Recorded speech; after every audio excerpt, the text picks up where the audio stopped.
Agora vamos conversar, vamos bater um papo aqui, falar sobre os 5 erros cometidos ao automatizar.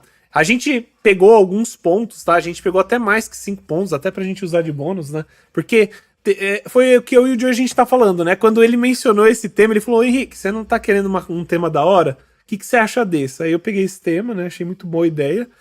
E, cara, a gente foi parar pra pensar sobre erros que são cometidos na hora que você tá automatizando um projeto que, de verdade, né? Vou começar com o primeiro de todos aqui, tá bom? Óbvio. Vocês podem trazer perguntas até mesmo, tá, pessoal? Pra vocês poderem entender um pouco melhor, ou até mesmo coisas que vocês fazem que vocês podem achar que é um erro ou não, ou ver se isso é um erro, né? Pode perguntar. Não existem só 5 erros, né?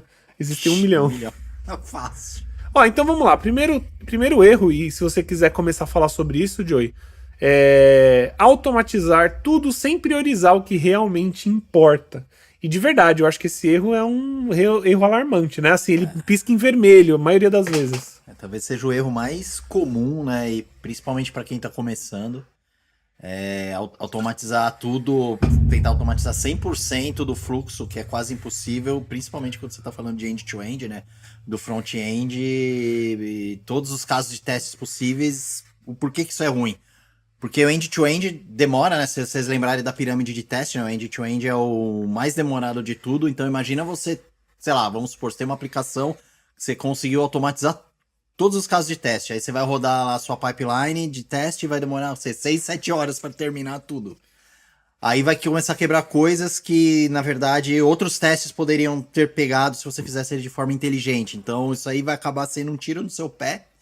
E tem outros testes que vão dar suporte para esses testes que vão estar fora dessa cobertura end-to-end, tipo teste unitário, teste de integração e por aí vai, né? Então, tomar muito cuidado. E isso talvez a parte mais importante quando você vai começar uma automação é vocês criar um organograma e ver qual o fluxo principal, quais seriam os fluxos core para automatizar. Exatamente. Né? Aí você pode inclusive, né, se vocês quiserem perguntar, por exemplo, de algum sistema que vocês conhecem, vocês falam, poxa, como seria no e-commerce da Amazon?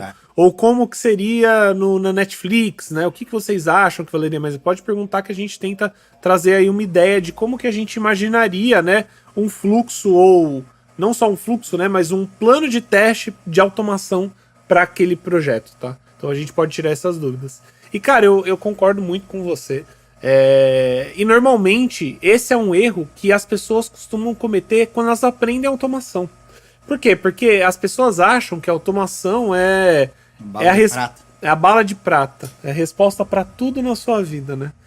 E assim, apesar da automação ser realmente muito boa, né? Inclusive o Joey trabalha basicamente focado nisso, né? Atualmente. Não é necessariamente o que você tem que fazer somente como um QA. A verdade mesmo é que você tem que saber como planejar e fazer uma estratégia da automação desse teste. Então é por isso que é tão importante você realmente priorizar fluxos inicialmente no seu projeto, no produto que você está trabalhando. E galera, quando eu estou falando sobre isso, é literalmente o plano de teste, né? Tem muita gente que pergunta aí, como que eu faço isso? Eu falo, esse é o plano de teste, é para isso que serve. O plano de teste não necessariamente precisa ser para testes manuais, ele pode ser um plano de teste somente para testes automatizados, um plano de teste de até mesmo a parte de implantação, quando que vai ser rodado, né? Tudo isso é muito importante. Então, tá aí, galera. Nada vale a pena, principalmente na área de tecnologia, você fazer sem planejar pelo menos um pouco, tá? E aí eu vou linkar isso aqui, eu vou até mudar a ordem que a gente fez aqui, porque eu acho que vale mais a pena. Perfeito. Falar sobre automações longas, que eu acho que linka super bem com isso. É bem isso mesmo. É assim, quanto mais longa a sua automação, mais difícil vai ser você debugar ela. Então, por exemplo, você vai ter um fluxo lá que vai demorar 4 minutos para terminar. Pô, mano, um fluxo de 4 minutos você realmente tá a fim de testar muita coisa que às vezes necessariamente ou você tá errando em alguma coisa, ou você poderia pegar esses 4 minutos e, sei lá, particionar ele em testes de, sei lá, 4 de 1 minuto. Sim. Dependendo do fluxo. Por quê? Porque, vamos supor, no 3 minutos e 30 o seu teste quebra. Aí você vai ter que olhar aquilo lá, o porquê que quebrou, onde que quebrou. Foi, sei lá, foi uma instabilidade do sistema, não foi. Pô, vou rodar o teste de novo. Aí só esse teste vai demorar mais 4 minutos pra terminar. Exato. E vai por mim que eu já vi automação, sinceramente, que já batia 7, 8 minutos. Não fui eu que fiz, tá? Não, e você tá sendo legal, né? Teve uma vez que o Fattori, né? O Fattori, ele já foi chefe meu e do Joey. E aí, Fattori, você tinha visto? Ele não vai ver, esse filho da mãe não vê. Mas então, o Fattori, ele, tipo, falou, cara, que ele tava trampando numa empresa que tinha, tipo, acho que eram 3 horas de automação rodando, velho. Você é louco, mano. Se de quebrar aquilo lá, é um pulo da ponte, mano. Galera, automações longas, elas fazem com que você, tipo, tenha muito tempo. Imagina principalmente rodando em uma pipeline. Toda vez que o seu dev subir um merge, ou toda vez que ele for fazer um deploy, vamos imaginar, no melhor dos casos, ele tá fazendo só um deploy, né? Que realmente costuma demorar um pouco mais do que um merge. Imagina ele ter que esperar aí 10, 15, 20, ou até mesmo, dependendo do projeto, né? Você fazendo automações muito longas, demorar 1 hora de automação. Não dá pra ficar esperando. O cara lá, ele clica, deu 1 hora, ele vai tomar um café, brinca com as crianças. Até que é bom, né? Na verdade, pro desenvolvedor, se a gente parar pra verdade. A verdade é que a gente tem que... Porém, isso faz demorar muito, galera. Às vezes o cara ele precisa fazer o deploy, ver se tá tudo certo. Se der alguma coisa errada, ele vai ter que fazer esse processo novamente. Vai ser aguardar mais 1 hora pra poder passar nos testes, né? Não é porque a gente tem bastante teste rodando, né? Que a gente tem que lembrar isso. Não é porque a gente tem bastante teste automatizado rodando que necessariamente a gente vai pegar todos os bugs. Até porque não é para isso que um teste automatizado é feito, né? Não é para pegar bug, para garantir que o fluxo está funcionando. Exatamente, lembre-se disso. Automação de teste, como a gente falou, não é bala de prata.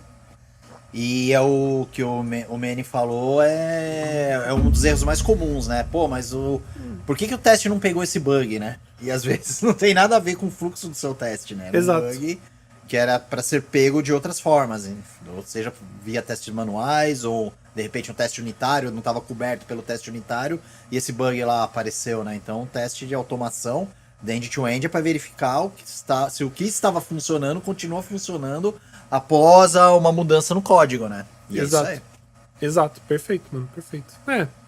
Até parece que o cara sabe, né? Parece que eu trabalho com Parece isso. Até que você trabalha com isso. Ó, aqui eu rodo automação na pipe 5 minutos, já é uma eternidade, dependendo da pressão da entrega. Isso é verdade. E realmente, imagina, uma pipeline aí que roda 3, 4 vezes por dia só no seu time, né? Pô, ficar esperando 5 minutos o tempo todo é muito ruim. Então criar, às vezes, galera, fazer com que sua automação, eu acho que assim, uma automação bem feita, front-end, ela tem que rodar no máximo, em 5 minutos. Mas assim, eu tô falando de um fluxo de regressão. Óbvio. Gente, se você estiver entregando tipo uma automação de 10 minutos, às vezes 15 minutos, ela estiver rodando bastante também, até ok, vai. Se você for um que é às vezes júnior, que não soube como acelerar algumas coisas, né? E como que você, inclusive, agora eu quero saber, qual que é a solução para esse erro, então? Se eu não for fazer uma automação longa, gigantesca, que pega o sistema inteiro, o que eu faço? Eu pegaria os fluxos principais, automatizaria eles. Se de repente o fluxo for muito longo, eu quebraria ele em pedacinhos, de repente criando com pré-conditions via API, tá? Então, em vez de repente você pode reduzir muito, sei lá, você vai querer fazer um teste de login ou que você vai ter que verificar um produto num carrinho, tá? Ele tô com e-commerce e tô chutando e-commerce. Eu sempre dou exemplo de e-commerce. Porque o e-commerce é meio comum entre todo mundo, né? Não é todo mundo usa e-commerce. Sei lá, você vai no Amazon, vai querer ver se o carrinho tem os produtos XYZ. Então, em vez de você toda a automação fazer você passar pelo fluxo de colocar o produto no seu carrinho, fazer o checkout e tudo mais, você pode criar via API todo esse produto. Indiretamente vai ser um teste de integração, né? Que você vai estar batendo em várias APIs. Eu, inclusive, uso isso muito e peguei muito bug por causa disso. Amém. Aí você, como a API é muito rápido, coisa de, sei lá, de 5, 6 segundos você já terminou isso.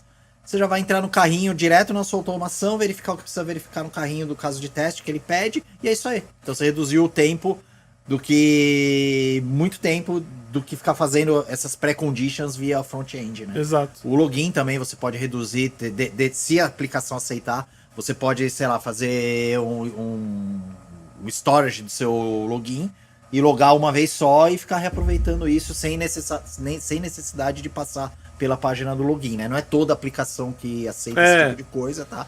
Depende muito do produto que Na você minha está empresa trabalhando. anterior eu conseguia fazer isso e eu reduzi 20% o tempo de automação, né? É. Estratégia. Então, é verdade. Em cima do meu código, inclusive. Filha da mãe. Mas de verdade, cara, eu acho que assim, tipo, se você aí tá trabalhando com testes end-to-end, você fala assim, poxa, menino, mas e aí, quando que eu vou ter um teste end-to-end? É aí que tá. É a parte do planejamento que a gente falou antes.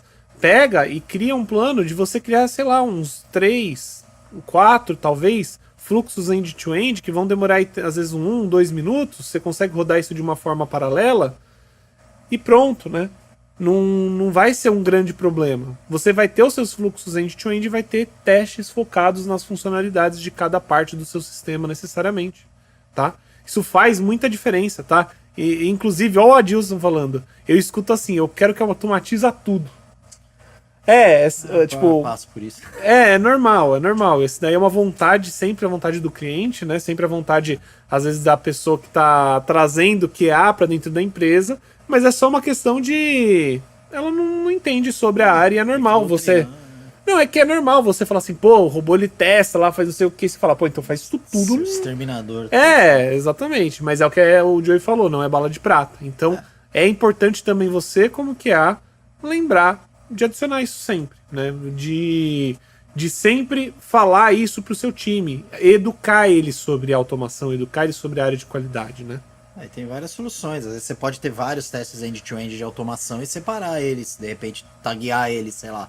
Esse teste aqui é o core que ele vai rodar nessa situação X. Aí uma vez por semana eu vou rodar um puta no end-to-end para verificar se todo o sistema tá funcionando de acordo. Tem várias soluções que dá para você chegar num balanço, porque às vezes você não vai conseguir ganhar discussão, ou às vezes os caras realmente precisam de mais testes end-to-end por algum motivo, né? Mais uma vez, tudo depende da empresa, tudo depende do planejamento, e tudo depende de você tentar trazer a solução melhor pro time inteiro, né? Faz parte do que o QA vai trazer, né? Não é que às vezes o cara fala, pô, vou automatizar tudo, você baixa a cabeça. Não, você tem, tá, mas por que você quer automatizar todo esse fluxo? A gente não pode tentar por isso, a gente não pode tentar por aquilo. Ou quanto tempo que você pretende gastar na sua pipeline? Né? O que é tolerável para o fluxo da empresa? O cara, não, aqui a gente, sei lá, 3 minutos tem que rodar tudo. Então, com 3 minutos eu consigo te entregar isso. Exato. Sabe? Nossa, perfeito, é muito bom. É negociante, cara. Você tem que ser, o cara sabe. Eu choro o dia inteiro. O cara tem que convencer o mundo inteiro. Eu entendo. Mas isso é verdade, galera. Inclusive, é muito bom isso daí que o Joey tá falando. Ele tem uma perspectiva muito legal. E às vezes é isso aí, pô. Às vezes você tem 3 minutos, você tem que se virar. Aí fala, pô, mas não tá rodando especificamente um teste que ele era mais longo. Cara, resolve, quebra ele e manda ver. É até uma boa forma de você pensar, tipo, é uma boa prática, cara, tentar reduzir o tempo de teste, né? Até porque você não quer uma automação que quebre, que tá rodando há, sei lá, 20 minutos, quebra no meio e você, tipo, não sabe o que aconteceu e ainda tinha 40 minutos pra rodar, sabe? Meu, imagina você tentando debugar uma automação de 20 minutos. É difícil, pessoal, porque às vezes, assim, quando você vai passando, às vezes você tem que entender, assim, se a gente tá falando de bug, né? O seu teste quebra, ele geralmente tem, sei lá, 3 motivos que ele quebra. Ou porque mudaram o fluxo e não avisaram vocês. Perfeito. Acontece, por falta de comunicação, né? Ou mudaram o elemento, de repente o fluxo é o mesmo e um dev lá do front-end mudou o data selector, mudou a classe e o seu teste quebra. Ou é um bug.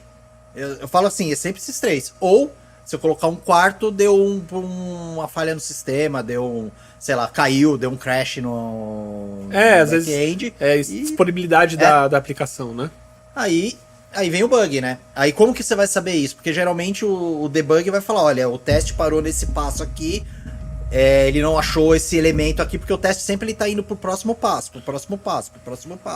Então ele vai avisar primeiro que ele não achou o elemento do próximo passo que ele quebrou. Então ele quebra, sei lá, quebra aqui, né? E aí ele vai avisar que o bug tá aqui, que é o próximo. Ele não achou e simplesmente. Exato. Aí trata. Aí, óbvio, vai depender como que você vai criar o seu debug, mas geralmente você vai ter que analisar isso. Aí vamos imaginar que desses seus 20 minutos o cara trocou um elemento. Aí você vai ter que ajustar o teste, mandar PR, eles vão mergear e vai rodar tudo de novo. Aí se for como o Manny falou, 40 minutos. Aí no 22 minutos ele vai lá e quebra de novo. Porque mudou outro elemento da frente. Por isso que é bom quebrar em pedaços pequenos, né?